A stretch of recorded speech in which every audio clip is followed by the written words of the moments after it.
기도하심으로 주일 예배 주님 앞에 나가시겠습니다.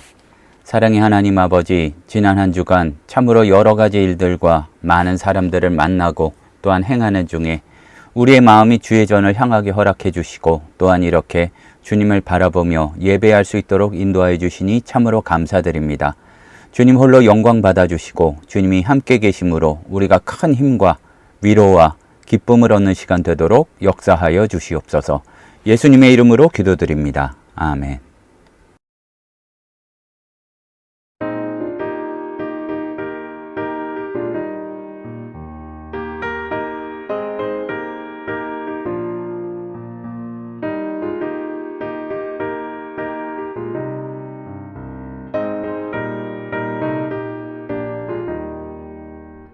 은혜가 풍성한 하나님을 믿는 자 한 사람 한 사람 어제도 오늘도 언제든지 반창고 보호해 주시네. 주여 성령의 은사들을 오늘도 내려 주소서.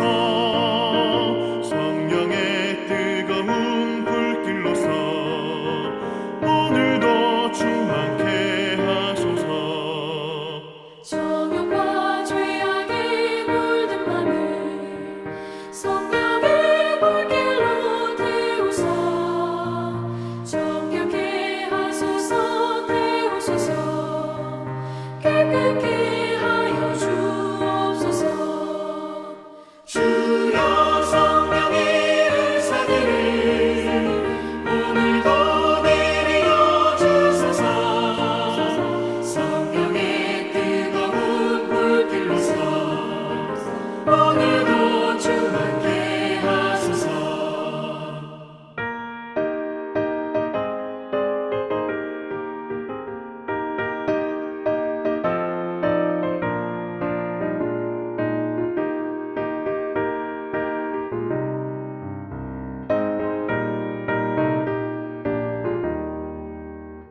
희생의 제물로 돌아가신 어린 양 우리 주 예수여.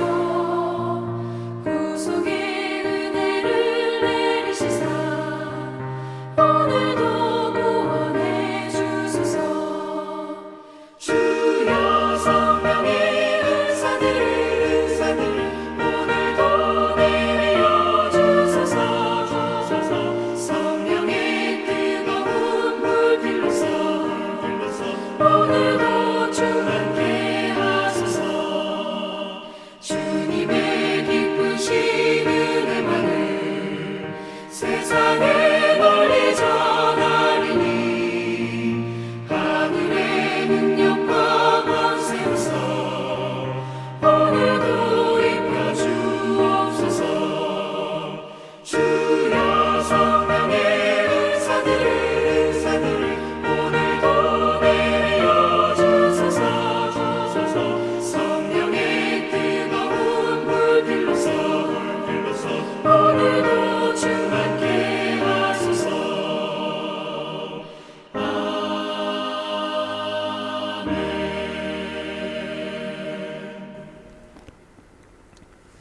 사도신경으로 신앙 고백하시겠습니다. 전능하사 천지를 만드신 하나님 아버지를 내가 믿사오며 그의 아들 우리 주 예수 그리스도를 믿사오니 이는 성령으로 잉태하사 동정녀 마리아에게 나시고 본디오 빌라도에게 고난을 받으사 십자가에 못 박혀 죽으시고 장사한 지 사흘 만에 죽은 자 가운데서 다시 살아나시며 하늘에 오르사 전능하신 하나님 우편에 앉아 계시다가 저리로서 산자와 죽은 자를 심판하러 오시리라. 성령을 믿사오며 거룩한 공회와 성도가 서로 교통하는 것과 죄를 사하여 주시는 것과 몸이 다시 사는 것과 영원히 사는 것을 믿사옵나이다. 교동문 71번 이사야 55장 말씀입니다. 너희가 어찌하여 양식이 아닌 것을 위하여 은을 달아주며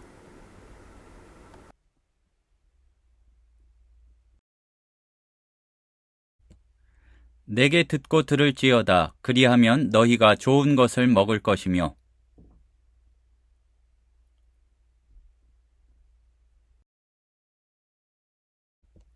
너희는 귀를 기울이고 내게로 나와 들으라.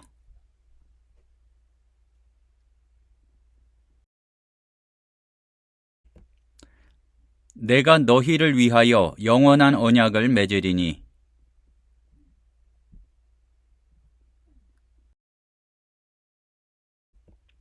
너희는 여호와를 만날 만한 때에 찾으라.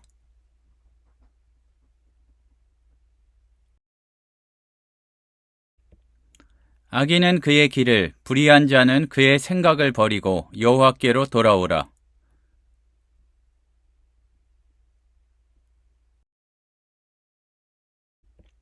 함께 읽겠습니다. 우리 하나님께로 돌아오라. 그가 너그럽게 용서하시리라. 아멘. 기도하시겠습니다. 살아서 역사하시는 하나님, 참으로 감사드립니다. 지난 한 주간 또한 우리의 일상과 생활을 이끌어 주시는 것을 볼 때에 그 세밀함과 또한 그 위대함에 저희들이 때때로 참 놀라고 감사하게 됩니다. 사랑의 하나님 아버지, 우리가 우리 자신만 보았을 때에는 여러 가지로 연약하고 힘이 없어서 낙심하고 낭망할 때도 있사오나 기도하는 가운데 우리의 여러 기도 제목들을 가지고 나오고 또한 상한 심령을 가지고 나와서 지금 주님께서 어떻게 일하고 계신지 또한 그 증거들을 저희들의 마음속에 다시 한번 확인할 수 있도록 역사하여 주시옵소서. 사랑의 하나님 아버지, 정말로 시간이 빨리 지나갑니다. 그 무덥던 여름도 이제 서서히 지나가고 9월 첫째 주 예배로 주님께 드립니다. 정말로 우리가 세월을 아껴야 될 텐데 시간을 그냥 흘려보내는 그런 모습들이 많음을 주님께 고백드립니다. 정말로 우리가 맺어야 될 열매를 맺을 수 있도록 좋은 열매를 맺어서 우리가 주님께서 택하신 그러한 좋은 백성들임을 증명할 수 있도록 성령 하나님 도와주시옵소서. 하지만 세상에는 여러 전쟁과 난리의 소문들이 그치지 않습니다. 저희들이 늘 계속 기도하지만 하나님 아버지, 정말로 끔찍하고 쉽지 않은 그러한 소식들이 들려옵니다. 우크라이나 러시아의 전쟁과 또 그리고 여러 내전들과 이스라엘 하마스의 전쟁에 더하여서 또 일본은 태풍으로 곳곳에 여러 가지 천재지변으로 어려움을 겪는 사람들이 있습니다. 행여나 그들에 대해서 완악한 마음, 참소자와 같은 마음 가지지 않도록 도와주시고 예수 그리스도의 마음으로 긍휼히 여길 수 있는 마음을 주셔서 우리가 그들을 사랑하기에 우리도 사랑받을 수 있음을 주님, 저희들이 깨달아 알 수 있도록 역사하여 주시옵소서. 이 남북 간의 문제와 이 나라 가운데에도 함께하여 주셔서 참으로 세월이 또 빨리 흘러가고 어떻게 해결되어야 될지 모르는데 하나님 아버지, 지도자들이 욕심을 버리고 지혜를 가지고 하나님 두려운 줄 알아서 남과 북이 하나 되어 주님을 찬양하고 또한 주님께서 맡겨주신 일들을 감당할 날이 속히 올 수 있도록 허락하여 주시옵소서. 우리 주변에도 돌아보면 우리가 더 기도하고 더 손붙잡고 더 사랑해야 될 사람들이 많이 있습니다. 몸이 연약한 자들, 또 재물로 곤고한 자들, 여러 가지 근심 가운데 있는 자들이 있습니다. 우리가 우리의 능력으로 그들을 도울 수는 없지만 하나님 아버지, 주님께서는 도우실 수 있음을 분명히 깨달아 알고 그들에게 주의 복음을 전하고 또한 할 수 있는 대로 사랑을 흘려보낼 수 있는 저희들 되도록 역사하여 주시옵소서. 우리가 마가복음 말씀을 통해서 우리에게 향하신 주님의 사랑과 주님의 놀라운 이적의 역사들을 바라보고 있습니다. 우리의 일상에서도 함께 하시는 주님을 깨달아 느낄 수 있는 시간 되도록 은혜 내려 주시옵소서. 예수님의 이름으로 기도드립니다. 아멘. 오늘 우리에게 주시는 하나님의 말씀은 마가복음 8장 1절에서 10절 말씀입니다. 그 무렵에 또 큰 무리가 있어 먹을 것이 없는지라 예수께서 제자들을 불러 이르시되 내가 무리를 불쌍히 여기노라. 그들이 나와 함께 있은지 이미 사흘이 지났으나 먹을 것이 없도다. 만일 내가 그들을 굶겨 집으로 보내면 길에서 기진하리라. 그 중에는 멀리서 온 사람들도 있느니라. 제자들이 대답하되 이 광야 어디서 떡을 얻어 이 사람들로 배부르게 할 수 있으리이까? 예수께서 물으시되 너희에게 떡 몇 개나 있느냐? 이르되 7이로소이다 하거늘 예수께서 무리를 향하여 땅에 앉게 하시고 떡 7개를 가지사 축사하시고 떼어 제자들에게 주어 나누어 주게 하시니 제자들이 무리에게 나누어 주더라.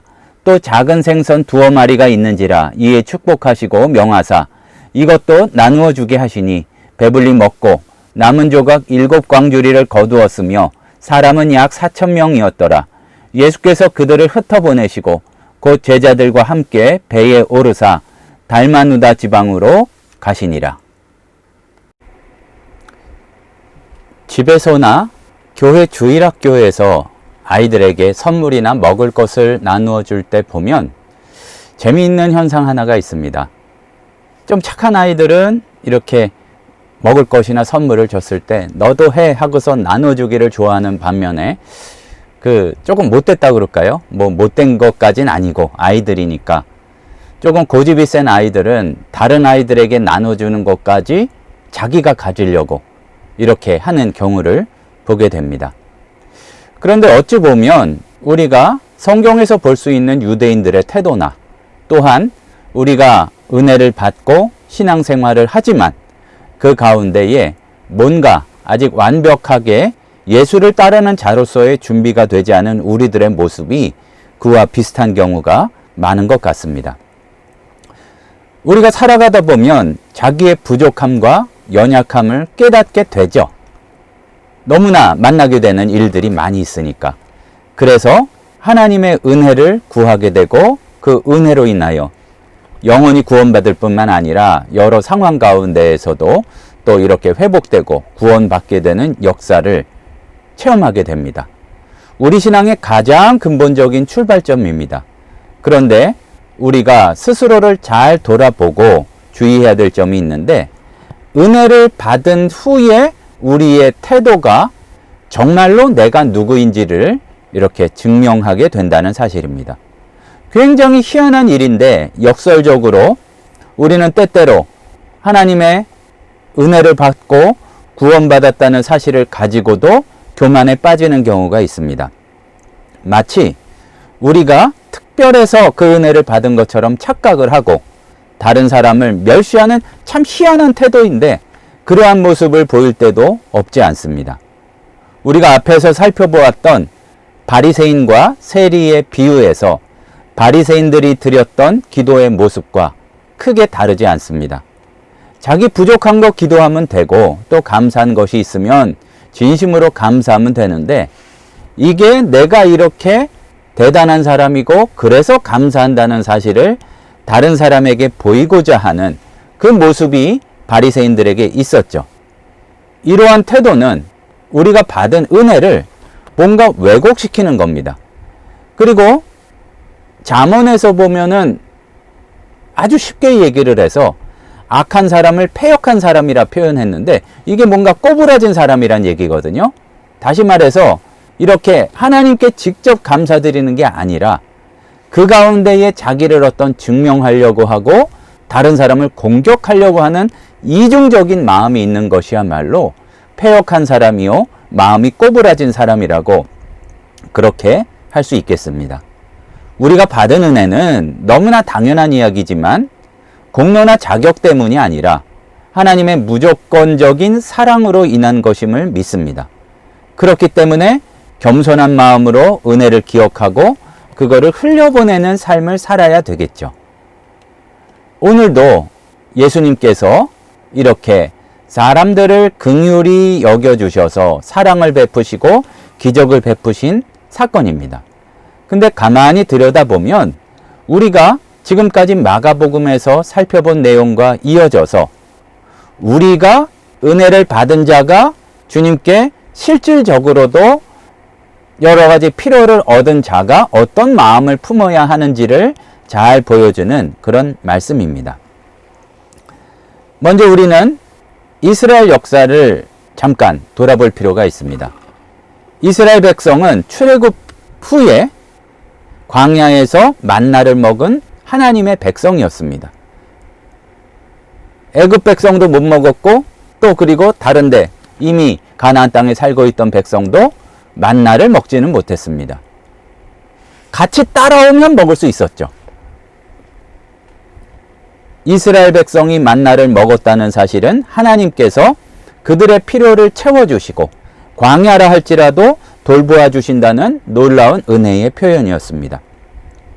출애굽기 16장 4절에 이렇게 말씀하셨죠. 내가 너희를 위하여 하늘에서 양식을 비같이 내리리니 백성이 나가서 일용할 것을 날마다 거둘 것이라. 그런데 우리가 기억해야 될 것은 이스라엘이 만나를 먹었다고 해서 가장 발전하고 강한 나라였던 것이 아니라 오히려 연약한 백성들이었기 때문에 하나님의 은혜를 입을 수 있었다는 얘기입니다.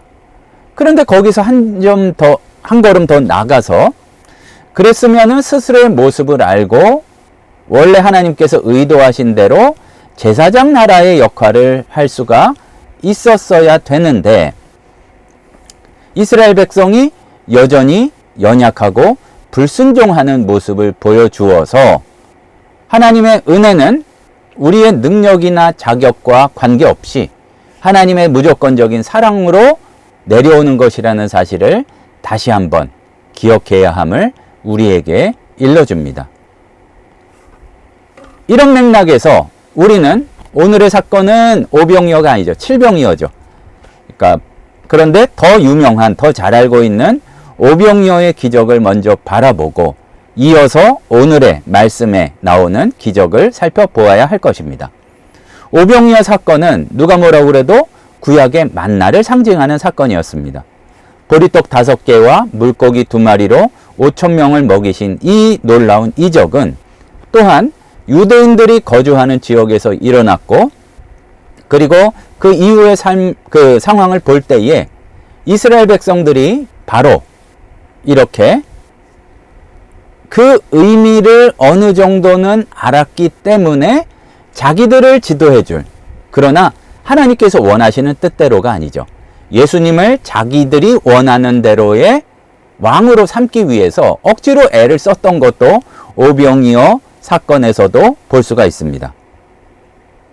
그러니까 요한복음에 보면 이렇게 되어 있거든요. 예수께서 떡을 가져 축사하신 후에 앉은 자들에게 나누어 주시고 물고기도 그렇게 하여 그들의 원대로 주시니라.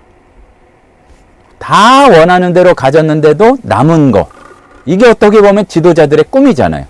그분이 오시니까 이제 진짜 이스라엘 나라의 회복이 임했구나, 그 생각을 가지고 임금을 삼으려고 했는데 그들의 마음이나 생각이 뭔가 잘못되었기 때문에 제자들 먼저 보내시고 예수님이 그 자리를 뜨시는 일이 그 오병이어 사건 가운데 있었습니다.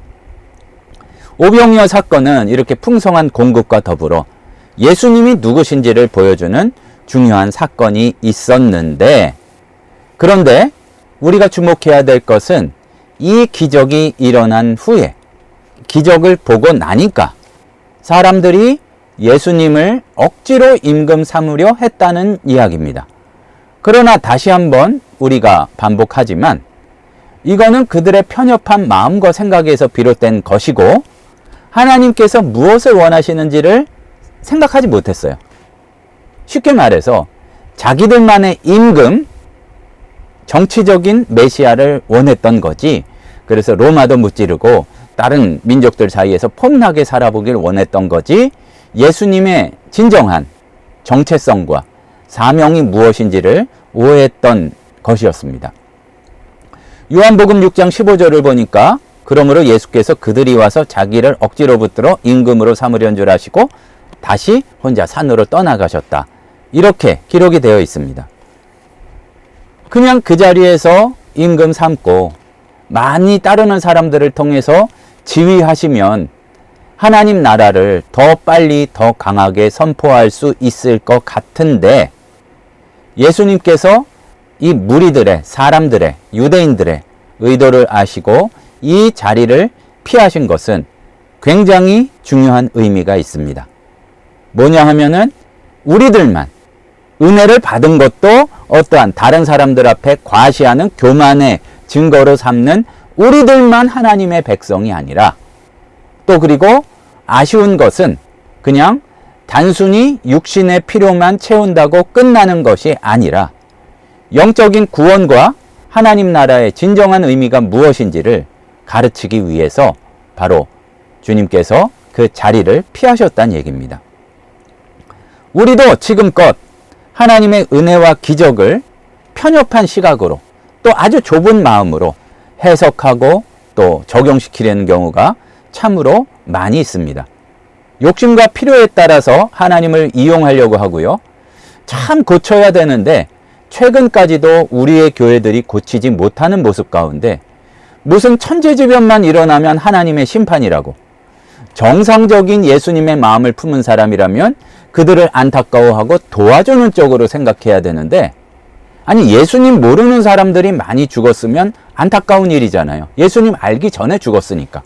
근데 심판이고 그들을 벌하셨고 이런 쪽으로 자동적으로 나간다고 한다면 우리가 하나님과 예수님의 사랑을 크게 오해하고 있는 것입니다. 그러한 부분을 우리는 오늘 마가복음에서 일어난 칠병여 사건을 통해서 불쌍한 무리들을 향한, 더 불쌍한 무리들을 향한 예수님의 마음을 읽고 또한 배울 수가 있습니다. 이 사건은 오병이어 사건과 비슷하지만 그래서 그냥 쓱 넘어가는 경우도 많지만 굉장히 중요한 차이점 몇 가지를 우리에게 알려주고 있습니다.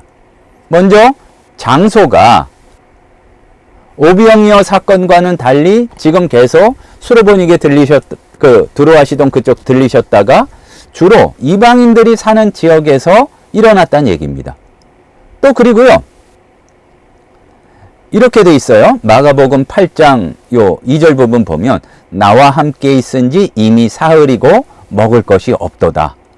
이방인들이 있는 지역이고 오병이어는 유대인들이 있는 지역에서, 또 무리들이 여기 칠병이어 사건에서는 그냥 따라왔다가 저녁이 돼서 기진한 정도가 아니라 사흘을 굶었다 얘기해요. 물론 먹다가 떨어져서 굶었는지 자세한 얘기는 나와 있지 않지만 분명한 것은 유대인이 아니라 이방인, 그리고 더 배고픈 사람들이 많았습니다. 이 무리가 얼마나 절박한 상황에 있었는지를 우리는 생각해 볼 필요가 있습니다.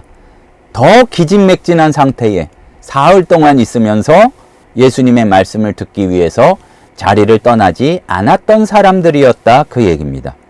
그래서 예수님께서는 이들을 보시고 내가 무리를 불쌍히 여기노라.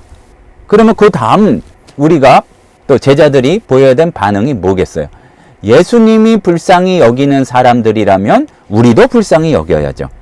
이렇게 깊은 연민과 사랑이 담겨 있는데 이토록 굶어가면서까지 주님께 갈망하며 나온 사람들을 보고 예수님께서는 이들이 그냥 육신적으로 배고픈 것뿐만 아니라 영적인 갈망까지도 보셨기 때문에 이런 말씀을 하셨을 것입니다. 우리가 분명히 여기서 깨달아야 하는 것은 하나님의 백성으로서 내가 배부르면 끝이요, 내가 구원받으면 끝이요, 내가 은혜 받았으면 끝으로 그러지 못한 사람을 희한하게 심판하는 자리, 판단하는 자리에 서도 되는 것이 아니라 하나님의 백성으로서 우리는 예수 그리스도의 마음을 품어야 한다는 사실입니다. 그 마음은 다른 것이 아니라 바로 나와 다른 사람, 특별히 더 어려운 상황에 처한 이들을 향한 깊은 연민과 사랑의 마음을 회복해야 된다는 이야기입니다.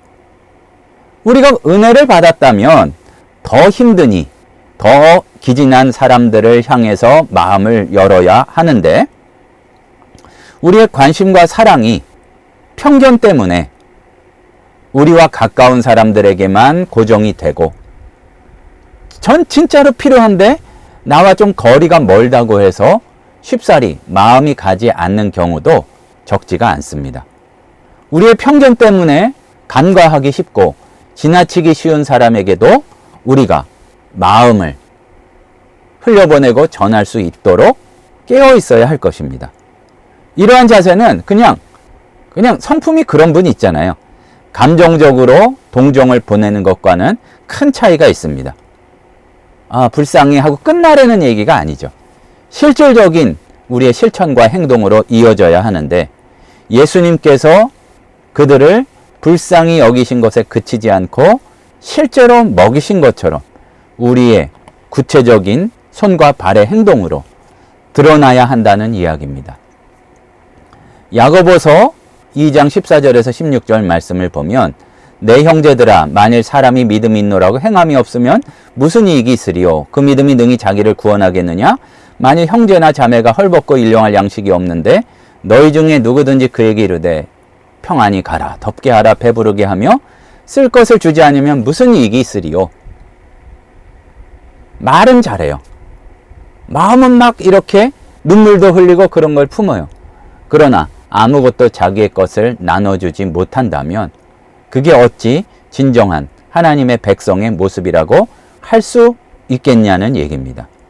그래서 오늘 마가복음을 통해서 우리가 본 사건은 우리에게 예수님의 마음을 품고 그 마음을 행동으로 옮기라는 도전을 주고 있는 것이죠. 은혜 받았기 때문에 은혜를 베풀어 줄 수 있고, 우리가 소외되고 힘든 가운데 있다가 건짐을 받았기에 우리의 주변에서, 사회에서 어려움에 처한 이들과 더불어서 살아갈 수 있는 관심과 사랑을 우리에게서 흘려보낼 수가 있어야 한다는 이야기입니다. 제자가 된다는 것의 본질은 예수님의 마음을 품고 예수님의 가셨던 길을 따라가는 것입니다. 우리가요, 오병이어 사건과 오늘의 이 칠병이어 사건을 비교해보면 제자들의 모습에도 약간 차이가 있었어요. 오병이어 사건에서는 제자들은 문제를 제자들이 먼저 인식한 걸로 나와 있고 예수님께 보고했어요. 물론 그러니까 그때 어떤 제자들이 편견에 쌓여 있었다, 제자들이 못된 사람이었다, 이런 뜻은 아니지만 자동적으로 그랬을 수도 있고, 또 이러한 모습을 통해서 우리에게 전하시고자 하는 복음의 메시지가 있다는 거죠. 그러니까 오병이어 사건에서는 우리가 앞에서 우리가 이미 봤었죠. 마가복음 6장 35절에서 36절 보니까 이곳은 빈들이요 날도 저물어 가니 무리를 보내어 주변 마을로 가서 먹을 것을 사 먹게 하소서. 물론 처방은 잘못됐어요. 그게 아니었는데 그러나 문제인식은 훌륭했다는 얘기입니다. 그런데 이 오늘의 그 마가복음 6장이 아니라 8장, 그렇게 한참 지나지도 않았는데 이 칠병이어 사건에서는 예수님께서 먼저 상황을 인식하고 행동하셨습니다. 사람이 그래요.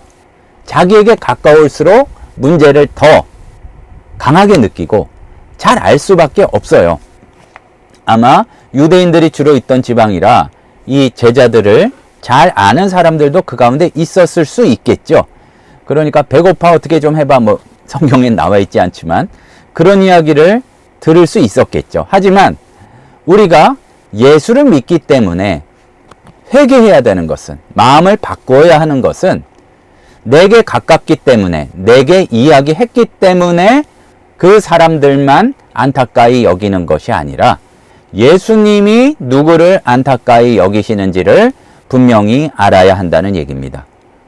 오늘 2절 보니까 내가 무리를 불쌍히 여기노라.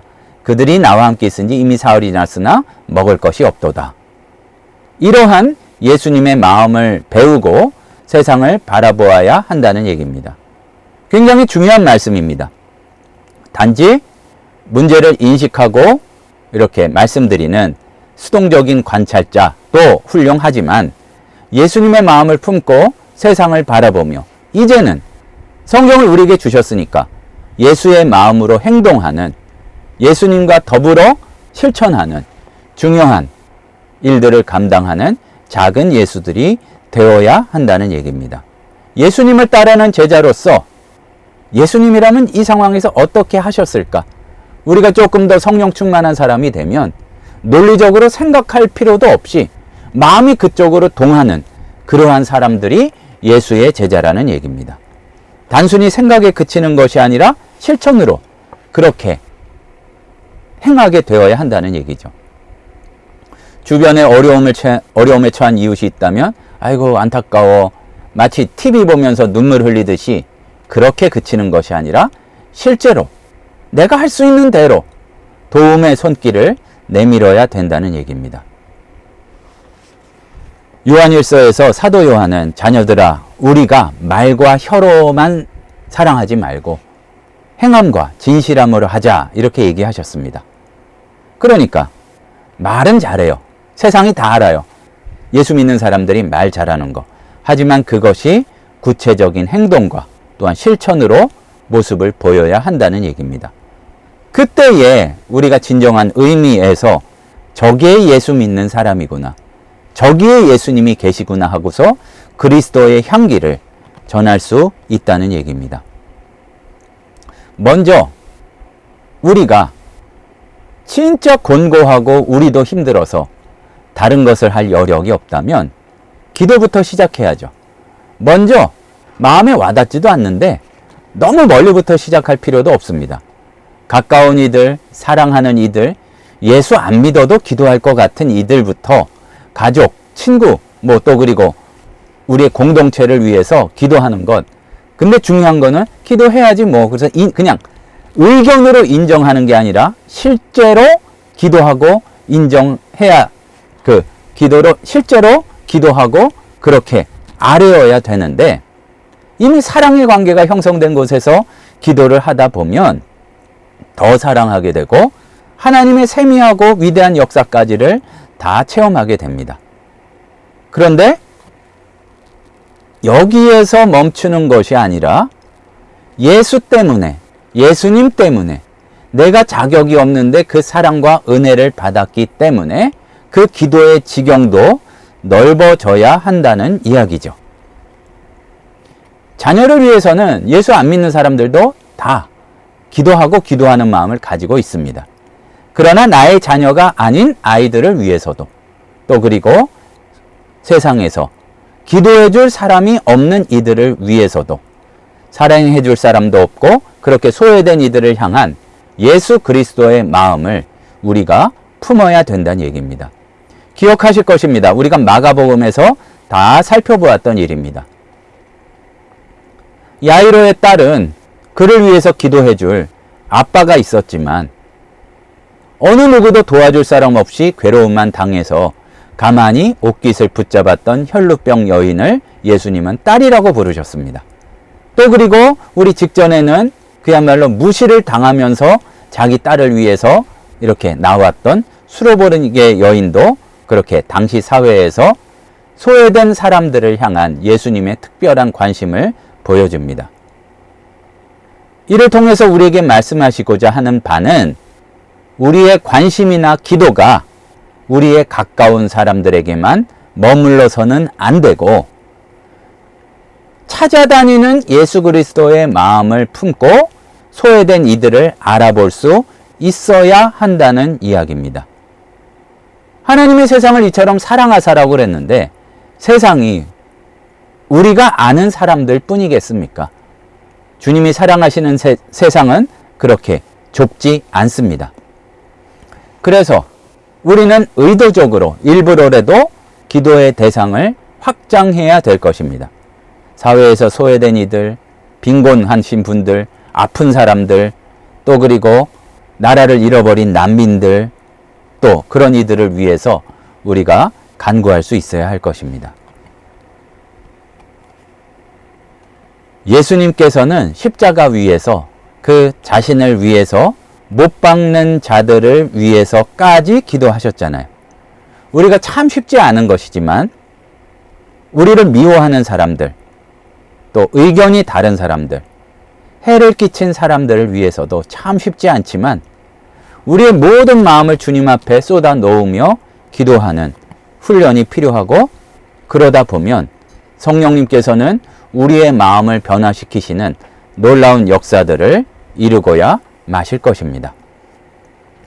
그리고 궁극적으로는 사람들을 예수님 만나게 해주고 또 예수님의 사랑을 경험하게 해주는 것이 중요합니다. 이게 핵심이죠.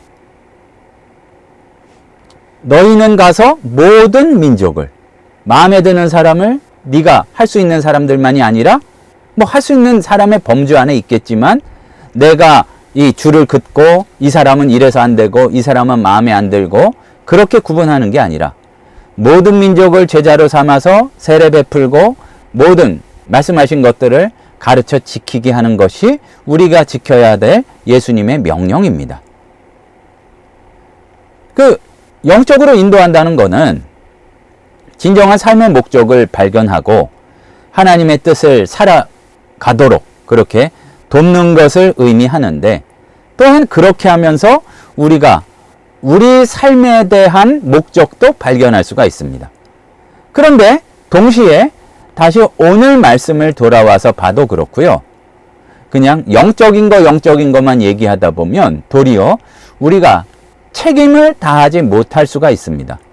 예수님께서는 사람들이 당면한 필요에도 굉장히 민감하게 반응하셨다는 사실을 우리가 기억해야 됩니다.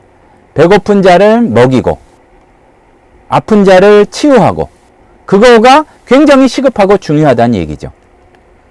예수님도 말씀만 대단하게 능력의 말씀을 전하시는 것으로 그친 것이 아니라 병자를 고치고 배고픈 자를 먹이시는 것을 무엇보다도 시급하게 하셨습니다.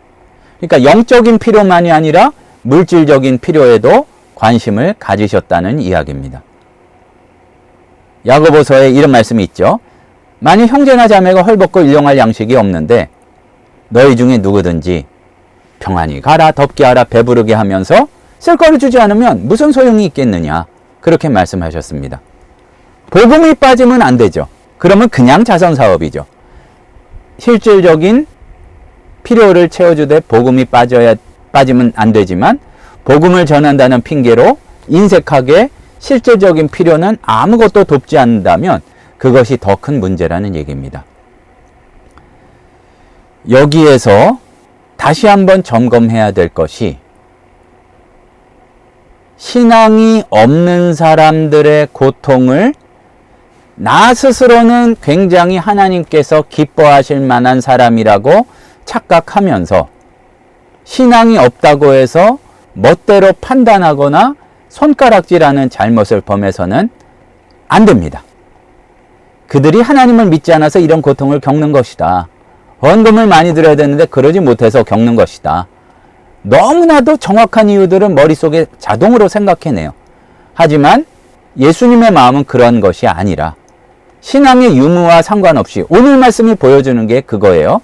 이방인들의 현장에서도 모든 이들을 향해 연민의 마음을 가지고 계셨습니다. 너희는 외모로 판단하지 말고 공의로 판단하라. 공의의 판단으로 그렇게 잘 판단해라. 요한복음에 나온 말씀입니다. 우리가 다시 한번 살펴보겠습니다. 오늘의 이적의 역사는 당연히 하나님의 백성이라고 여겼던 유대인들이 사는 곳이 아니라 이방인들이 사는 곳에서 그들이 더 불쌍함을, 더 기진함을 보시고 예수께서 앞서서 행하신 이적의 역사였습니다. 내가 무리를 불쌍히 여기노라, 이 말씀은 단순히 감정과 감상이 그랬다는 이야기가 아닙니다. 예수님이 사람의 어떤 감정으로도 풍부한 분이셨고 사람의 몸으로 오셨으니까 그런 분이었지만 그런 감정에 따라서 또 움직인 분은 아니셨어요. 이는 우리가 예수님의 제자로서 어떻게 살아야 되는지를 보여주는 지침이 오늘 마가복음 8장의 말씀 가운데 기록되어 있다는 얘기입니다. 원리는 간단합니다. 은혜 받은 자로서 그것을, 은혜를 다른 이들에게 흘려보내야 합니다. 또 그리고 우리 사회에서 외로운 이들, 소외된 이들, 잊혀진 이들, 평소에 관심을 갖지 않았던 이들을 향해 그러한 사랑의 마음을 가져야 할 것이고, 그것은 그냥 감정에 머무는 것만이 아니라 실질적인 행동으로 나타나야 한다는 얘기입니다. 우리가 여러 번 살펴보는 말씀 가운데 마태복음 25장에서 예수님께서는 놀라운 말씀을 하십니다. 예수님인 줄 알면 선행을 하지 않을 사람이 누가 있을까요? 내가 줄일 때 너희가 먹을 것을 주었고, 목마를 때 마시게 하였고, 나그네 되었을 때 영접하였고, 헐벗을 때 옷을 입혔고, 병들었을 때 돌보았고, 옥에 갇혔을 때 와서 보았느니라.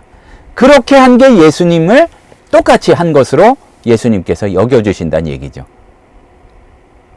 예수님이 라는 거를 알아봤다면 안 할 사람이 누가 있겠어요?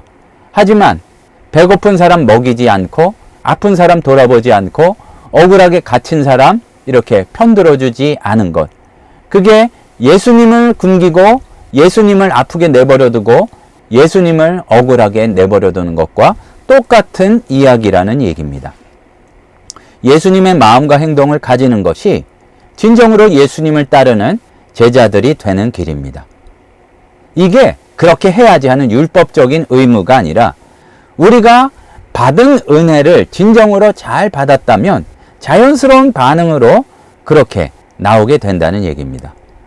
그리고 한 사람으로만이 아니라 우리의 공동체가 그렇게 다른 이들을 향한 연민의 마음을 품을 수 있는 그러한 그리스도의 몸된 교회가 되고, 세상을 비추는 빛이 되고, 세상을 살맛나게 만드는 그런 소금으로서의 역할을 해야 될 것입니다.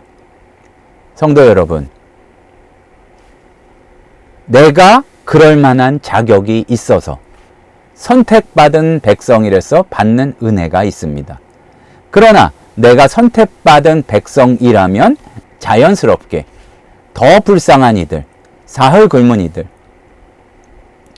예수님에게서 멀리 떨어져 있어서 잘하지 못했으나 주의 말씀을 더 사모하는 이들을 향한 그러한 간절한 마음도, 불쌍히 여기는 예수님의 마음도 알아들일 수 있어야 하고, 내 마음도 그렇게 바뀌어야 한다는 얘기입니다.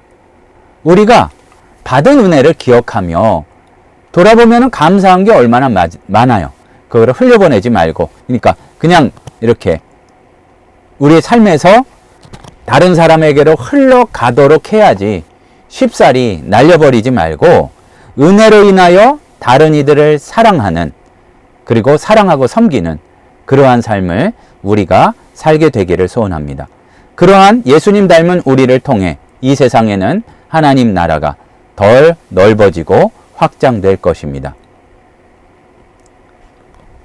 믿음, 소망, 사랑, 이 세 가지가 항상 있을 것인데, 은혜를 지키고 풍성하게 누리고 더 행복하고 천국을 누리며 살아가는 가장 좋은 길, 그 중에 제일은 사랑입니다. 우리가 그 사랑으로 충만케 되는 은혜를 누리기를 소원합니다. 기도하시겠습니다. 사랑의 하나님 아버지, 저희들 참으로 불쌍히 여겨주시옵소서.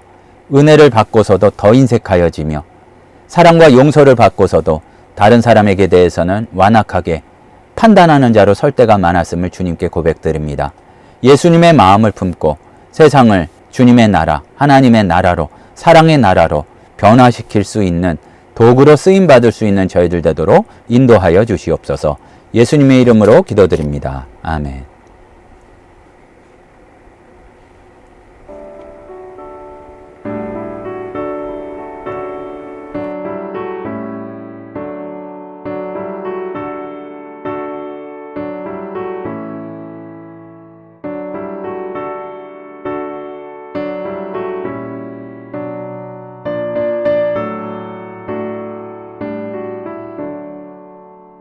내 모든 시험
기도하시겠습니다.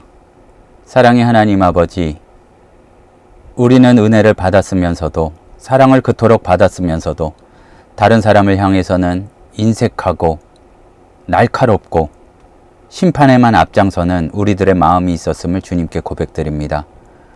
우리가 주님께 만나를 받은 자들이기에 다른 이들을 향한 마음도 회복하게 도와주시고, 또한 주님께로 인도하는 제사장 나라로서의 역할, 택한 족속으로서의 역할을 잘 감당하도록 우리들의 마음을 바꾸어 주시옵소서.